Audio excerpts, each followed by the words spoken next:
Lessons of faith from Joshua. Elohim fights for you. And Joshua captured all their kings and their land at one time, because the Lord Elohim of Israel fought for Israel. Understanding the war that led Israel to take possession of the land of Canaan is not an easy matter. Just as Elohim never intended for sin to exist, neither did he intend for war to exist. So why did so many people die? Can that war be considered holy? To understand this problem, we must delve into the biblical concept of war, the moral values at stake at that critical moment in history. A matter of iniquity, a matter of justice. The biblical concept of war, destroyed by their own joys, seek peace. A matter of iniquity.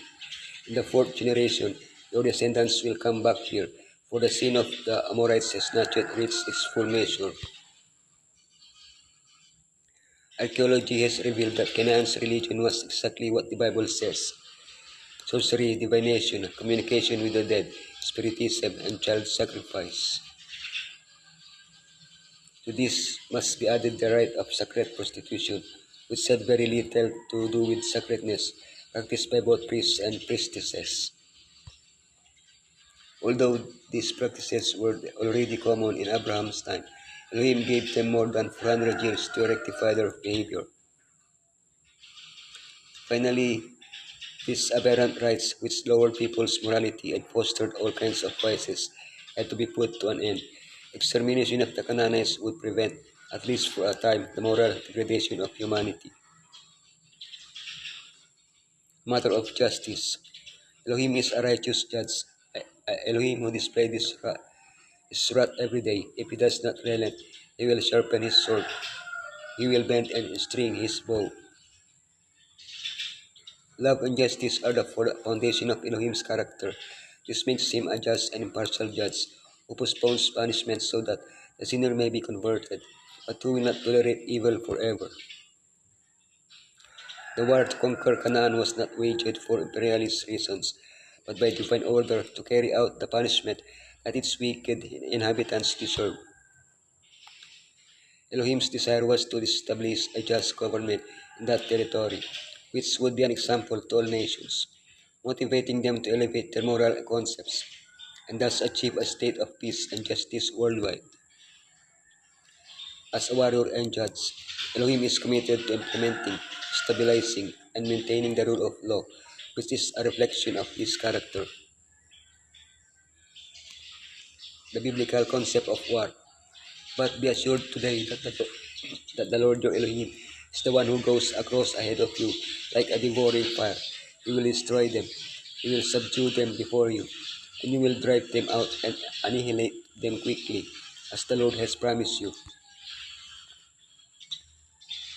Biblically, wars were to be limited to specific situations and were defined by Elohim himself. These are the rules that govern wars authorized by Elohim. A professional army was not allowed. The soldiers were not paid and sometimes could not even take loot. Warfare was only permitted for the conquest of or defense of the promised land at that particular historical moment. They were led by prophets inspired by Elohim, such as Moses or Joshua. Spiritual preparation was required before the battle. Any Israelite who did not comply with the rules of war was treated as an enemy. On many occasions, Elohim intervened directly in the battle, destroyed by their own choice. So Joshua subdued the whole region, including the hill country, the Negev, the western foothills, and the mountain slopes, together with all their kings. He left no survivors.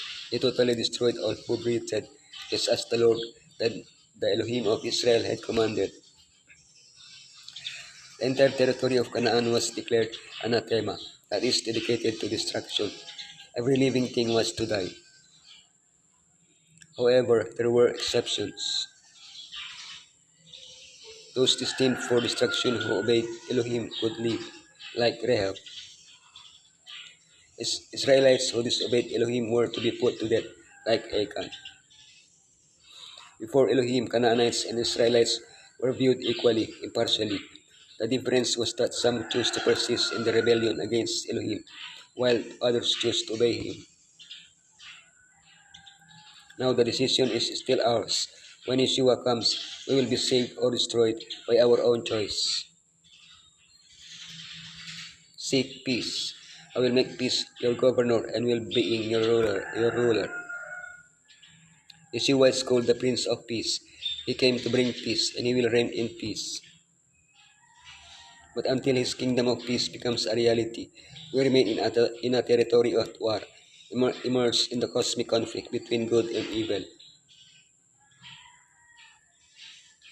When the Syrian army besieged Dothan to capture the prophet Elisha, he didn't ask Elohim to have the heavenly army surrounding him destroy the Syrians. Instead, he asked to lead the blinded Syrian army to Samaria, so that once there, he could bring peace between the two warring nations. This is the example Yeshua taught us, to always seek peace in conflict, to overcome evil with good. The utter destruction of the people of Jericho was but a fulfillment of the commands previously given through Moses concerning the inhabitants of Canaan. To many, these commands seem to be contrary to the spirit of love and mercy enjoined in other portions of the Bible, but they were in truth the dictates of infinite wisdom and goodness. Elohim was about to establish Israel in Canaan, to develop among them a nation and government that should be a manifestation of his kingdom upon the earth. They were not only to be inheritors of the true religion, but to disseminate its principles throughout the world. The Canaanites had abandoned themselves to the foulest and most debasing hedonism, and it was necessary that the land should be cleared of what would so surely prevent the fulfillment of Elohim's gracious purposes.